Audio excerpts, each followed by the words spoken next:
बहू बनी बसंती। मीनल एक दिन शोले देख रही होती है। उसे बसंती का कैरेक्टर बहुत अच्छा लगता है। उसने बसंती को देखने के लिए कई बार शोले देखी होती है। उसे वो कैरेक्टर इतना पसंद आ जाता है कि उसे खुद पता नहीं चलता कि कब वो खुद बसंती की तरह बात करने लग जाती है। एक दिन उसका पति संजय उससे कहता है, मीनल, मेरी घड़ी कहाँ रखी है? टेबल पर ही तो रखी थी, मिल नहीं रही।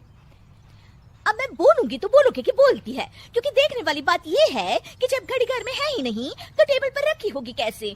क्योंकि अगर रखी नहीं होगी तो मिलेगी कैसे? अरे क्या बोल रही हो मीनल, साफ साफ बोलो ना। क्योंकि मुझे ज्यादा बोलने की आदत तो है नहीं, पर अगर आप पूछ ही रहे हैं तो मैं बता देती हूँ कि आपकी घड़ी हो गई थी बंद। तो आपने कहा था कि दुकान में दे आओ बनवाने को। अब दे आए हो तो चूंकि आपको याद ही नहीं है। हो, याद आया, मैंने ही तो कहा था तुमसे।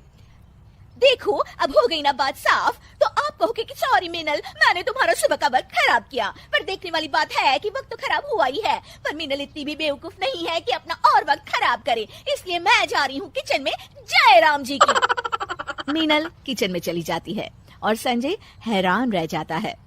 अरे बहू, आज क्या बन रहा है खाने में? मम्मी जी, खाने में तो वही बनेगा ना जो सब्जी आपके बेटे खरीद के लाए थे, गोभी लाए थे, तो वही बना रही हूँ। अब समझने वाली बात ये है कि आपको अगर कुछ और बनवाना था तो आप कह देती तो मैं बना देती। मीनल को तो कभी कोई काम करने में आलस आता ही नहीं।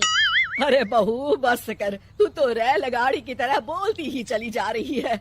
मम्मी जी, वैसे तो मेरी आदत ज्यादा बकबक करने की है नहीं। वो तो आपने मुझसे पूछा कि क्या बना रही हो तो मैंने आपको बता दिया। आप नहीं पूछती तो मैं नहीं बताती, क्योंकि ये तो वही बात हो गई ना कि उल्टा चोर कोतवाल को डांटे। एक तो आप मुझसे पूछती हैं, फिर उल्टा मुझसे ही बोल रही हैं कि मैं कैसे रेलगाड़ी की तरह डर से बोली जा रही हूँ। ओफो, बस बस बस, जा रही हूँ मैं बहू।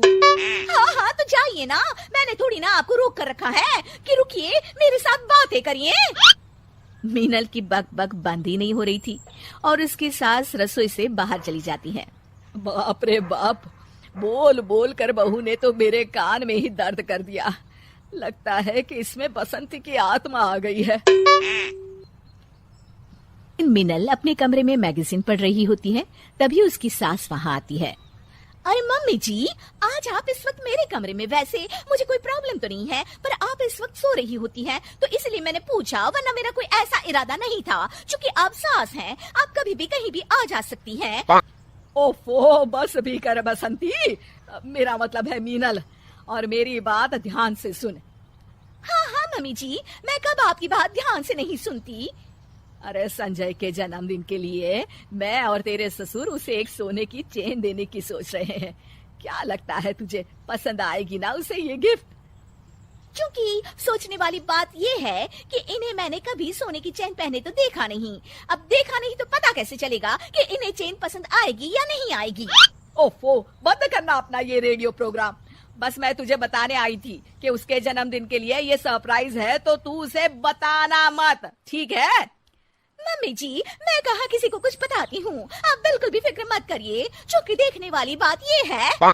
हाँ, वो जो भी बात है ना, मुझे नहीं पता करनी। मैं जा रही हूँ जय राम जी की। जय राम जी की। पूरा परिवार साथ बैठकर नाश्ता कर रहा होता है और संजय फोन पर न्यूज पढ़ रहा होता है।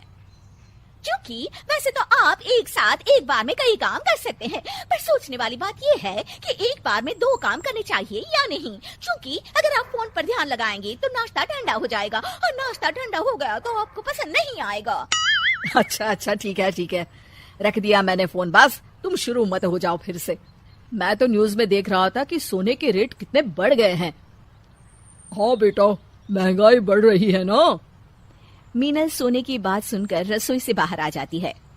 हाँ, सोने के रेट बढ़ तो गए हैं, पर सोचने वाली बात ये है कि क्या अभी भी लोग सोना खरीदेंगे? और अगर वो सोना खरीद रहे हैं तो फिर क्या फर्क पड़ता है? अब जैसे कि मम्मी जी हैं जो आपके जन्मदिन के लिए सोने की चेन बनवा रही हैं। धत्तिर की सोने की चेन मेरे जन्मदिन के लिए?